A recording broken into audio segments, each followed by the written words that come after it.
Hey, welcome to the On Call Empath. I am Sara Beth Wald, Boundaries and Trauma Coach, and I have such a great conversation today with Raj about all things boundaries, accountability, and grace. So tune in.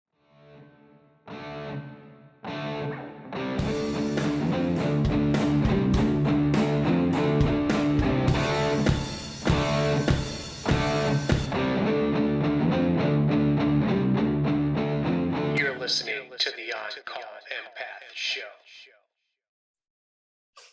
All right, guys, we are back. Happy New Year. Thank you guys for tuning in to another whole brand new episode. And today I have a very special guest. You guys don't want to miss this episode. Sara Wald. She is a boundary and trauma coach. Sara, it's an honor to have you on this podcast. Thank you for joining me today. Thank you for having me. I am super excited to be here. Absolutely. And so I was looking at all of your social media and everything that you're doing. Could you tell me a little bit to the audience also what kind of got you all into this field and how did you end up doing it? I know you were in journalism for a little bit and now you're helping so many people. Yeah, so I was a social worker first, and I did that for several years. And so I've always kind of had that heart for helping people, but I also am a compulsive writer. I write, that's how I heal from my own trauma. And I had writer dreams. So I went back to school and I got a master's in journalism. Mhm. And I kind of went back and forth between social work and journalism for 25 years and really wanted to figure out a way to combine both. So in my personal life too, I started to want to process my own trauma. And I went through a divorce and I had a child and I needed to get my head on straight from a personal level. Yeah. So I blogged myself through that and I created this framework called Redefining Love. Mhm. And it wasn't originally meant to be for anything other than my own healing, but it just has grown organically. It's been really beautiful and other people started connecting with it. And I have this kind of mighty community of trauma survivors now who are just really excited about redefining love. It's funny how writing, I know journaling for a lot of people that are listening, people that I coach, it kind of releases all that inside subconscious feelings that we had through trauma. When you published your blog and things like that, did you feel like a sense of like some sort of healing from writing? Like, is that how you kind of got into it? Yeah, and I did. And I always feel freedom through writing. I mean, it really was like a freeing experience. The framework of redefining love doesn't really require writing, although of course, as a writer, I recommend it. But for me, putting my truth out there, one of my biggest issues, and I know this happens to a lot of trauma survivors, is my internal world and my external world were not matching up. I was internally in turmoil, but externally, everything, I had it all together. I didn't have any big drama in my external life until my divorce. But internally, I was kind of a mess. Yeah. So absolutely, it was so freeing to just say, hey, you know what? This is who I really am. And I put it out there. Yeah, I think it's great. I mean, especially now it seems like you're doing a lot better and you're helping people. So there are a lot of people that are listening right now who may have gone through abusive relationship. Maybe they had a bad marriage, their divorce. And in your case, what do you think constitute people to seek out like abusive relationships, especially in adulthood? Yeah. I'm a big believer in you have to go all the way back. We tend to choose people that we feel validate who we think we are. And for a trauma survivor, it's really hard to come out of trauma. I never say impossible, but Sure. we come out of trauma with a feeling that we're worthless. We don't deserve good things. We don't deserve happiness. And one of the big things with redefining love for me was I needed to literally come up with a new definition of love. My definition of love was that love was always warm and fuzzy, and it was a good, positive feeling. And yet here I am wanting to deal with these really negative experiences from my childhood that really took me into this unhealthy marriage relationship that I had. And I didn't know any other way to love besides, if I'm not doing it right, I'm a screw up. I don't know how to love and make it warm and fuzzy and happy. And when I redefined love, I was able to love people from a distance.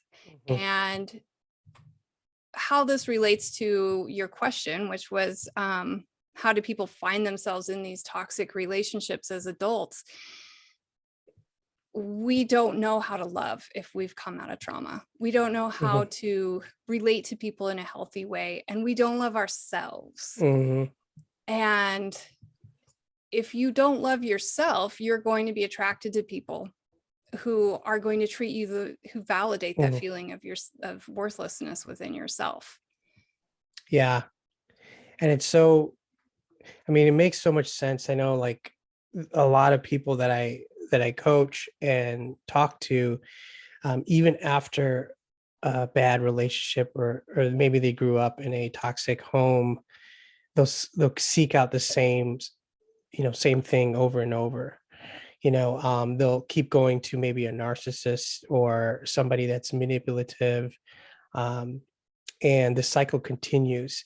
So I wanted to kind of direct the next question is, how do we break this cycle, in your opinion? Like what's, because that's like the biggest thing that I see across the board with majority of the clients that I coach is that they'll go from one relationship to another.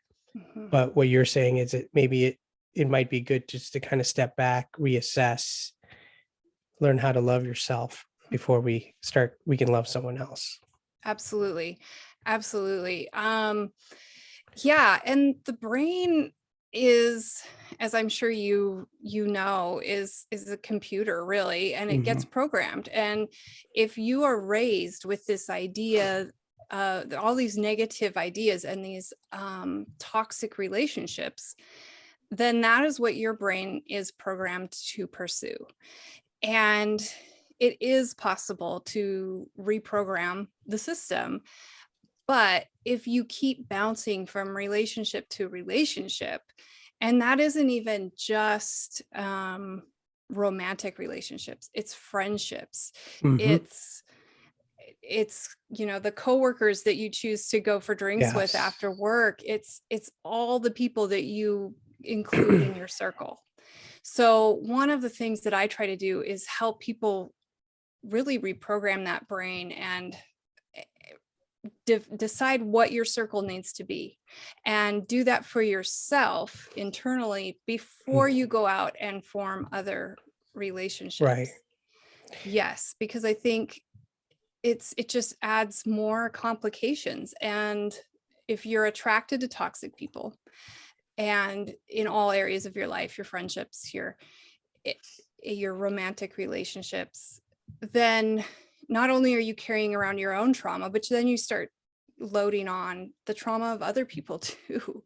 Yeah. So start with yourself. So, yeah, I mean, a lot of empaths, all you guys that are tuning in, we are people pleasers by nature, kind of, and we have to kind of unlearn that, or at least know that we are doing it. And I know I am guilty of that too, where even in the workforce, being people pleaser, um, just having problems putting boundaries, being afraid, which all stems from previous experiences. Now, you talk about boundaries a lot. And we'll get to the redefining love. But before we get there, can you kind of explain to all the people that are listening how to actually start to use healthy boundaries, especially when you've been in a relationship where maybe you weren't allowed to use any, or maybe you're coming off a bad, traumatic relationship and you feel uncomfortable putting boundaries. What are some things that people could do right away after listening to this episode that possibly they can kind of incorporate in their life? Mhm. So my very favorite go-to is the analogy of a fence. I think that people get confused about what boundaries are. I think that people think that boundaries are just saying no when you're Mhm. asked to volunteer, or saying no when you're asked to go out on a Saturday night when really you just want to stay in. It's so much more than that. So the very first step is, in my opinion, is Mhm. reframing what boundaries means. And Yeah. the best thing that I can do to explain that is the analogy of the fence. So if you're going to build a fence in your yard, um, you first have to figure out where the property line is. Because if you build the fence too far in, then other people get to come into your property, Mhm. and you don't get the full benefit of the space that you take up. But if you build it too far out, which trauma survivors, we struggle with that. I struggle with it still. And sometimes we violate other people's boundaries because we don't know where Mhm. that property line is. We haven't established our own space that we take up in the world. Mhm. So if you build it into the other person's yard, they're going to be mad. Yeah. So before, again, as we've already kind of mentioned, before you can even start setting boundaries, you have to figure Mhm. out what space you take up in the world. Mhm. And that's a huge process Mhm. of digging in and maybe reestablishing who you are and completely reframing who you thought you were from the experiences that you had as a child. Yeah. And that totally makes sense. I mean, boundaries is something that you have to continue practicing and get constant exposure to. It doesn't happen once or twice. You just got to kind of keep doing it and maybe start off very small, like with people you don't know, and then start moving up to more, I guess, for people like family members and, people that really matter that could take things away from you if you upset them. And I know like people that are stuck with narcissists that live with them, this is not an option for you guys, and I get that. But you have a lot of other controllables. You can control a lot of other things and slowly start to make plans to get to a safer place so you can start using your boundary setting and start living the life that you deserve. Mhm. So Yeah. just And yeah. I love that. I love what you just said of starting with, I guess, safer relationships, and starting small. And I also love the idea of starting within yourself. So maybe Mhm. the boundary is, it isn't even applied to somebody else. Maybe the boundary is, you know what, today I am going to make sure that I go to bed early because I'm Mhm. always exhausted. And um, so start with, or today I'm going to drink more water. We don't think Mhm. about those things, those self-care things, as boundaries, but really, when you're not taking care of your own needs, Mhm. how are you going to set boundaries with other people when you're not even setting them with yourself? Yeah, it's kind of like you guys. I always preach that you have to fill your own cup before you can help Yeah. other people. And I know that I say that a lot, but I really mean that. Like you are your, you have to look out for your own self. And that's why, inner child work is very important for those who Mm.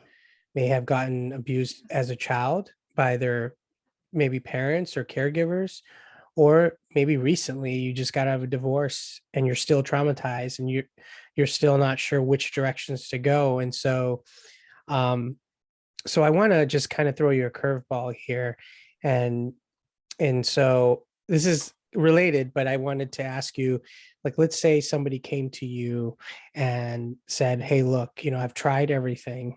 I got out of a bad relationship of, let's say, 20 years of marriage or whatnot. I've tried everything. Like, I went to therapy. I watched all the YouTube videos and I read all the books, and I feel like I'm not moving anywhere." And I get that a lot. And I can feel the frustrations from a lot of Mhm. people that write into me, people that I coach, almost like they've given up. And now we're starting 2022, you guys.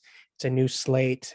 And, we can start making changes, and look out in the future and be optimistic. But when you're constantly in that mind frame where, not victimhood, but you're just like, nothing's going to change. I've tried everything. It's just how I am. My family was like that. Their family was like that. It might be generational. What can you tell somebody that just completely lost hope? They'll have their ups and downs, of course, but majority of the time, they're just like, it might work for everyone else, but not me. And I hear that a lot. So Mhm. what can you tell to that certain person that might be listening right now in this podcast? Hmm. Well, the first thing that I would say is that I think that the rock bottom hopelessness is the stage where I find from the most healing for myself and what I see in other people, because it's all about giving up that control. Like, I keep doing this, I keep doing this, I keep doing this. Yes. And this is a hard one with abuse and trauma recovery. The word accountability gets scary because Hmm. you definitely don't want to blame people Right. for the mistreatment by other people. We are all accountable for. So those people that hurt you are 100% responsible for the choices they made, and it is not your fault. Because with healing, as you guys know, especially the people that are tuning in that are that I coach, that there is no time frame. Like with trauma Mm-mm. victims, I feel like there's no destination. Every day you have to, like, for me, for example, I have to do certain things every day. And if I miss one or two things, I will feel it. Like if I don't journal, if I don't do movement, if I don't eat certain things Yep. and be somewhat healthy. I mean, granted, some days I'm totally off, which I'm totally okay with. But majority of the days, if I'm not holding myself accountable, like you said, it starts to affect me in all aspects of my life, from even podcasts and dealing with people and talking to just random people. It accumulates. So Mhm. I understand what you're saying with that. And yeah, it could be very hard for anyone that's been through trauma, and we don't ever compare one from other. Doesn't mean like yours is, you went through so much more, so that every trauma means something unique to that person. So never minimize it. So I wanted to kind of ask you personally, and you don't have to go in too much detail, but if you want to just kind of tell us like a little bit about how you um, got yourself out of trauma, but like the extent of like what you dealt with, how you got to, the person you are today, just helping so many people and being who you are. Yeah. Um, Absolutely. So I grew up in, and I kind of alluded to this, but I grew up in what seemed like a perfect world and a perfect family. My parents were prominent people in the community and very involved in the business community and church and things. And the way that we were at home, though, was very different. There was mental illness, there Mhm. was addiction, and it was it was severe enough to where I really think when I went out into the world, I didn't even know what the world, it was very isolated. Mhm. Um, I didn't even, there was just so many things I didn't even know existed. And I thought that the way that I grew up was completely normal. Um, Narcissistic parents, Yes. and that image was everything. And I always felt like I didn't measure up Hmm. because I am not, um, I'm kind of a bookworm nerd kind of person. Hmm. And so I didn't fit. I didn't fit into the whole grand scheme of my Hmm. family. And I felt very lost, and I felt like there was something wrong with me. Um, and and I witnessed physical violence, and I mean, it was just, Were you there the was only no child? stability. Yeah, what's that? Were you the only child? No, I actually have three brothers. So Okay, so you were I'm right in the middle. So I'm the second. okay. Um, but I was the only girl, which the dynamic between my mom and I was very unhealthy. Hmm. Um, there was a lot of pressure on me to be someone that I just wasn't. And I constantly felt like I didn't measure up. And so I went out into the world just wanting to escape. And I escaped to a very broken person. Yeah. And for many years, we were together for over 12 years, married for over 8.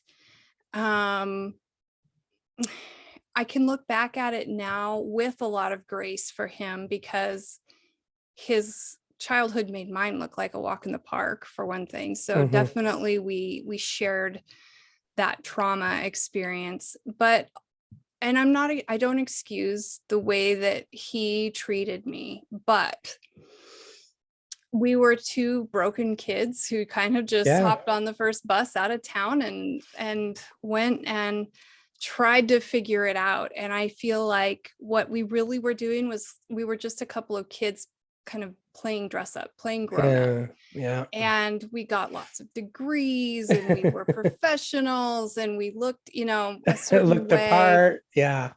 And basically I followed the same pattern that my parents were doing. And then there was infidelity involved. Actually, I think probably the whole time, but there was one that finally just sort of clicked with me, and I had a baby. I had a new baby. And there was an incident that made me realize I can't raise my son in this. This is a pattern. And if I don't get Hmm. out, then he's just going to continue. Yeah. So sometimes we do things for our kids that we won't do for ourselves. And Yeah. I left. And I thought that was sort of the end of the hardship, but it was really kind of just the beginning. Hmm. Um, I went through 9 years of intense therapy, blogging, Hmm. writing, researching. So when you said there is no timeline on healing, that just spoke to me, Yeah. because it was not a simple, like, Hmm. okay, I figured all this out. That was the beginning of Hmm. my healing, and it took 9 years. Yeah. Thank you for sharing that. I know it probably wasn't easy. And one of the reasons why I chose you to be on this podcast, especially on the Elite series, is because I feel, and I say this a lot in a lot of my episodes, is I think with trauma, I mean, you can study it all you want in books, and, you know, unless you've been through it yourself and you've been in that dark place and you've come out of it, and now you can kind of guide other people, there's something to that component where I feel like people that have been through trauma themselves are probably the people that I get a lot of my information from, just Mhm. because I can look at them in the eyes, and I can see the pain and they can see my pain, and it's like we connect right away, and Mhm. there's an instant connection because I see you, and that person says the same thing back, I see you as well. And that is why I kind of created this podcast, but I also wanted to amplify people's voices like yourself to all the people that are listening out there that might feel they might be trapped or maybe in the same situation as what you went through. But at the end of the day, there's hope, that you've definitely come out of it, and maybe you're still working on it some every day, and that's good as well. But and so now you started the redefining love, and so I wanted to kind of have you shed some light on how you got to that and what that exactly entails, just for everyone that's listening. Right. So, redefining love is built on three pillars: boundaries, accountability, and grace. And all three of those pillars need to be applied both internally and externally. So we've kind of chatted a little bit about each one of those throughout this conversation. Mhm. So yeah, when I went through my own processing, I walked through each of those stages and I came out the other side, and I realized like I might be onto something here that could help other people. And it was a lot of research and it was a lot of hard work, and I did not do it alone. I think a lot of trauma survivors think they need to figure it out on their own. Yeah. You've got to let people in and let people help you.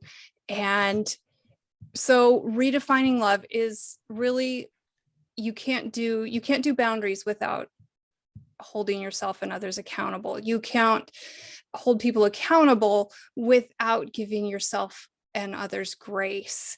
And all of those things, those three things together, will lead to forgiveness. So that's kind of what redefining love is in a nutshell.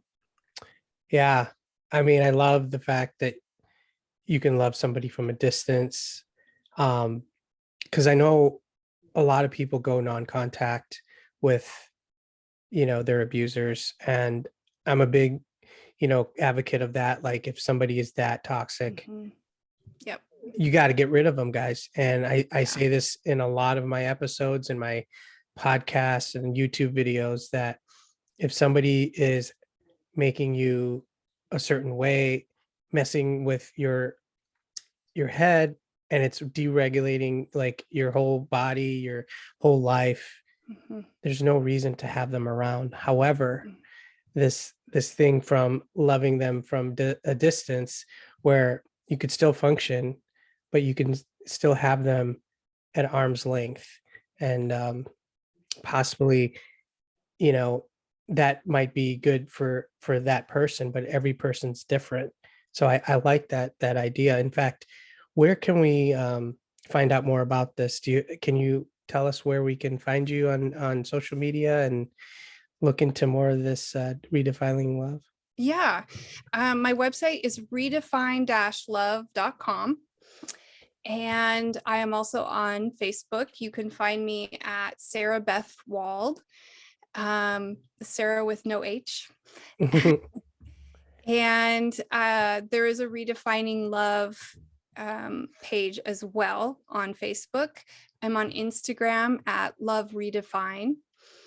And all of those places are great Mhm. ways to, and currently I have a group that I am building. So eventually it will be a paid membership, but right now you can just come on and Mhm. join the Facebook group for Redefining Love too.